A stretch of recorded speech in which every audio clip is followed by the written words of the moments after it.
And so, sorry, this is just super fascinating to me. So, two more questions. I'll ask them sort of sequentially. So, what happens if someone doesn't land a role, or does that never happen?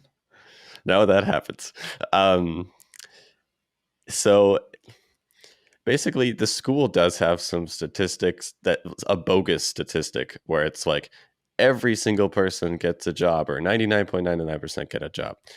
There's one of those asterisk situations where it's not really true.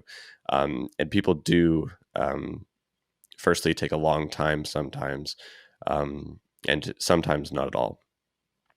The school is does not it's kind of weird.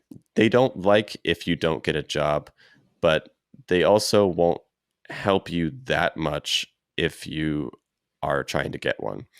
And they, of course, have their network and they have a team that's dedicated to doing that.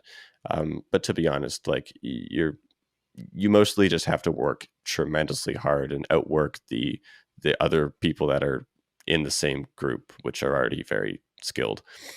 Um, but what happens don't if you don't get one? Well, for so basically, if you're saying like you're studying, you're applying as well, you're trying to get a job for the upcoming term, and then it hits the point where it's like your study term's over, and then you should be working, but you don't have a job. If you are in that point, for the first couple weeks, you can keep trying. Where even though your friends are working, um, you could actually just keep trying to get one, and you would just make less money overall, and you would start a little bit later, but nothing would change like for your academic record or anything like that. And then I think I forget what happens if you truly don't get one, but there are some academic consequences. Um, there's some funny things you can do where it's like you randomly choose to work for yourself. It's like, hey, I have a startup now or something like that, just so that it doesn't mess with your record.